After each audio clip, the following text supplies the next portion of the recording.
Many people carry the false belief that to be spiritual, to be wise or to be peaceful, they must endure everything. They think wisdom means putting up with what's wrong, staying silent in the face of injustice, and tolerating behaviors that drain their soul. But wisdom is not endurance. Wisdom is discernment. It is the ability to see clearly what serves your growth and what stunts it. Tolerance without discernment is not strength. It is surrender of your inner clarity. There is a difference between being patient and being passive. Patience is powerful. It knows when to wait. It understands the timing of life. But passivity is what happens when you convince yourself that saying nothing is always the higher road. Silence can be sacred, but not when it's used to avoid discomfort, not when it's used to keep the peace externally while chaos brews within. Sometimes the most sacred act is to speak, to walk away, or to say, enough. You are not obligated to accept every form of behavior just to appear wise or peaceful. There is no virtue in allowing people to disrespect you repeatedly in the name of spiritual tolerance. Wisdom does not mean that. It means standing in your truth so firmly that no one else can decide your value for you. When your energy is constantly being stolen, when your peace is constantly disturbed, stepping back is not weakness, it is wisdom in motion. There's a subtle arrogance in thinking that you must endure everything to prove you're evolved. True maturity is not measured by how much pain you can quietly tolerate. It is measured by how clearly you can see what no longer belongs in your life and how gracefully you can release it. Sometimes walking away is not abandoning someone. It is choosing not to abandon yourself. Many people remain stuck in toxic situations because they fear looking cold or heartless if they leave. But choosing your peace over someone else's dysfunction is not heartless, it is healing. Not everything deserves your attention. Not every battle is yours to fight. Sometimes the most powerful thing you can do is to step back, not with bitterness, but with stillness, and allow life to unfold without your involvement. Letting go is often misunderstood. People think it's an act of failure, but in truth, it's often the greatest act of wisdom. It's knowing when your presence no longer serves, when your effort is being wasted, and when your soul is asking for space to breathe again. Tolerance, when extended too far, becomes the soil where resentment grows, and resentment slowly poisons the heart that once tried to love purely. So do not confuse tolerance with spiritual strength. Real wisdom knows how to say no. Real wisdom knows how to detach. Real wisdom protects peace not just for the self, but for the space around it. You were not meant to carry everything. You were meant to carry what aligns with your path. Leave the rest. It is not wisdom to stay where your soul is dying. Sometimes the highest truth is spoken not in words, but in your quiet departure. Strength is often misunderstood. Many think it means being loud, forceful, or unshakable in every moment. But true strength is not about overpowering others or showing dominance. It is something much deeper, much quieter. It comes from within. It does not need to shout or defend itself. It does not seek attention. It is the stillness beneath the surface, the grounded presence that cannot be moved by the noise of the world. There is a kind of power that does not express itself through aggression, but through calm clarity. And curse it. A person who is truly strong does not need to win arguments, raise their voice or prove a point. Their presence alone speaks for them. Like a tree with deep roots, they can bend when needed, adapt when required, but they are never uprooted by storms. This flexibility is not weakness, it is resilience. Many mistake being harsh, cold or distant as signs of being strong, but harshness often comes from fear, from pain, from the need to control. Real strength comes from understanding, from compassion, from being connected to something steady within yourself. It is entirely possible to be firm without being cruel, to be clear without being cutting, and to hold your ground without becoming rigid or bitter. Strength does not mean building walls around your heart. It does not mean pushing people away, becoming emotionally numb. It means knowing who you are, what you stand for, and refusing to betray that even when it's inconvenient or uncomfortable. It means showing up fully, not hiding, not shrinking, not pretending. It is presence, not performance.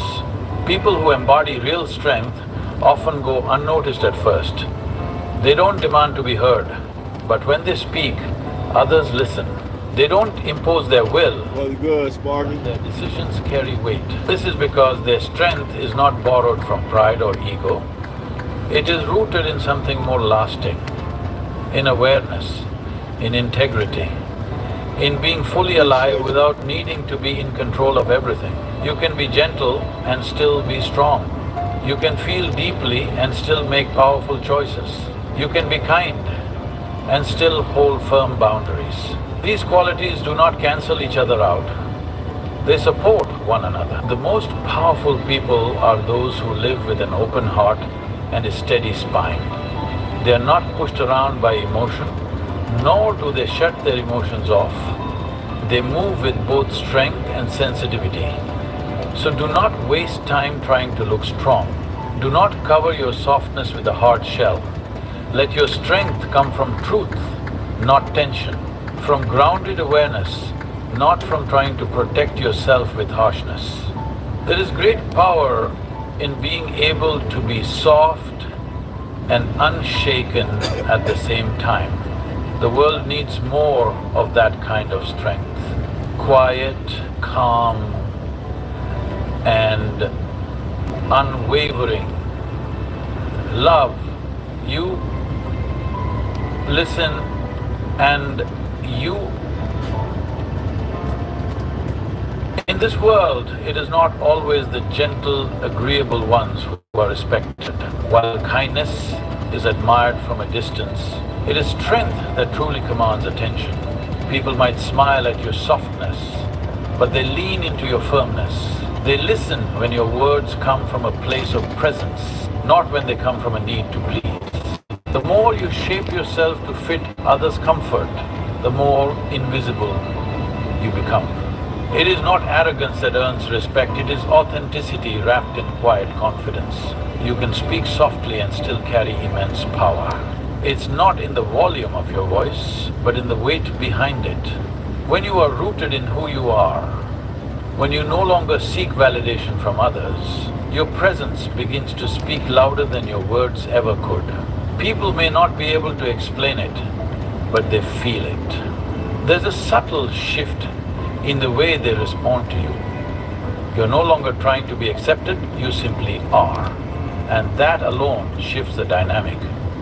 Most people spend their energy trying to be liked. They over-explain, over-give, over-apologize, all to be seen as good, kind, and worthy. But this constant self-bending never leads to deep respect. It often invites exploitation or dismissal. When you don't value your own boundaries, neither will others. But when you stand firm, speak clearly, and remain unmoved by external noise, something changes. Respect enters the room. Before you say a word, presence is built in silence, in stillness, in consistency. It is not about being loud or dominant. It's about knowing where you stand, what you value, and not being shaken by every shifting wind. You don't have to fight for space when you are aligned with it.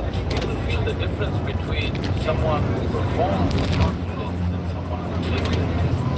One is fragile, the other is unshakable. You must understand that trying to gain everyone's approval is a never-ending trap. The more you chase acceptance, the more disconnected you become from your true self. But when you begin to honor your own, they may not always agree with you, but they will feel your steadiness. They will trust you more, even in silence, because strength carries a language all its own. Respect is not about fear, it's not about control, it's about alignment. When your words, actions and presence are all coming from the same place, from a stable core within you. Others sense that. They know you are not swayed easily. They know you mean what you say. And in a world full of empty noise and surface level charm, this kind of depth is magnetic. It does not ask for attention. It earns it by existing in truth. So don't confuse being respected with being liked. They are not the same. One may require you to bend, the other asks you to rise. When you stop being overly soft just to avoid discomfort, and instead move from your center with quiet strength, people will begin to treat you differently, not because you demanded it, but because you finally became someone who doesn't need to be validated to feel whole. Every day, life presents you with choices. Most of them appear small on the surface. A moment of silence when you should speak, a nod when you should shake your head, a smile when your soul is not at ease. But behind these small choices lies a much bigger decision. Will you honor your truth, or will you reach for comfort? One path asks you to stand still, in clarity, even when the world around you shakes. The other invites you to bend, to shrink, to avoid the friction that growth always brings. Choosing truth is not always dramatic. It often looks like walking away quietly, saying no without explanation, setting a boundary without guilt. These are not acts of rebellion, they are acts of alignment, but they feel uncomfortable because we are conditioned to avoid disruption. We are taught to be agreeable, to keep the peace, to fit in, but a life built on false peace will never give you real rest. It only teaches you how to survive, never how to live. Comfort is seductive. It tells you to wait. It says, maybe tomorrow you'll speak up. Maybe next time you'll say how you really feel. And so days pass, and then years. You carry the weight of unspoken truths, of swallowed emotions, of decisions made to protect your comfort, but not your soul. Over time, this comfort becomes a cage, and the longer you stay inside it, the more it feels like home, even though you know something inside you is fading. Truth, on the other hand, is raw. It doesn't always come dressed in polite language or gentle timing. Sometimes it arrives like a storm, shaking everything loose. It costs you relationships, positions, and illusions. But what it gives you in return is far greater.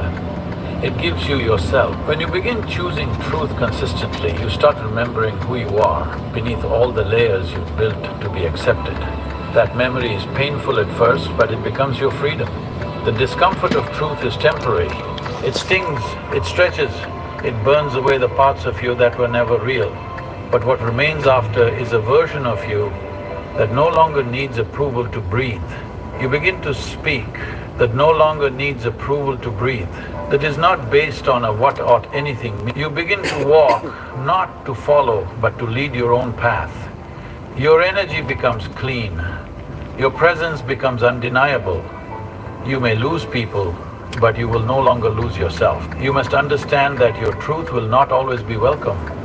Some people are invested in your silence. They have grown used to your compliance. When you shift, they resist. But that resistance is not your problem. It is their invitation to grow. You are not here to carry the comfort of others on your shoulders while your soul suffocates. Your only duty is to remain honest with yourself and live accordingly. The rest is not in your control. So every time you are faced with a choice, ask yourself, will this make me liked or make me real? Will this comfort my fear or elevate my soul? Your life is shaped by these small, invisible crossroads. Choose truth, even when it shakes you, even when it costs you. Because in the end, comfort fades.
algorithm is crazy. At 7K subscribers, I appreciate y'all. Millionaire Bishop, man, Mr. Milktastic, splashing in the fishbowl. He had 7,000 subscribers. I appreciate y'all for real, for real. Yeah, the algorithm is crazy.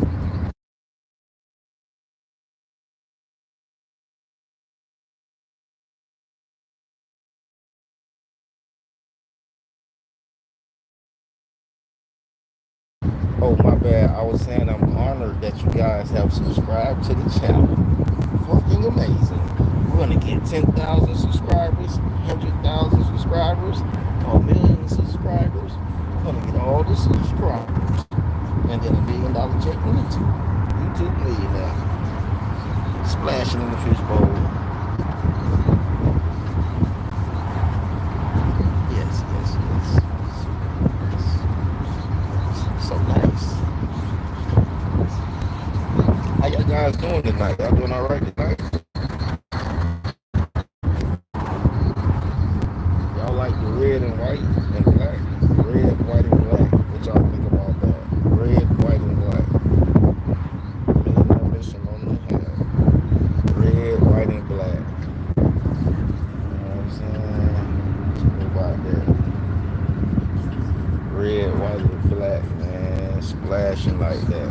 You gotta get y'all some of this drip, man. Y'all can DM me to get you some of this drip, okay? Hey, listen, listen. Millionaire mission, man.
Let me keep that shit back, though.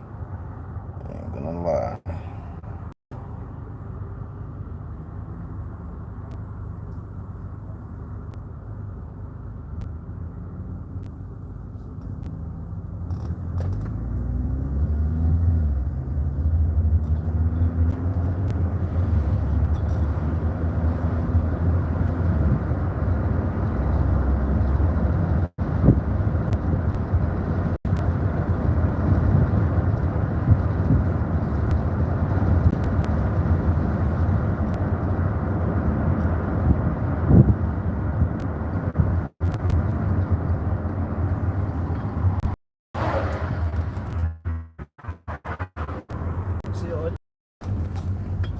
No, it's not supposed to be. It's supposed to be a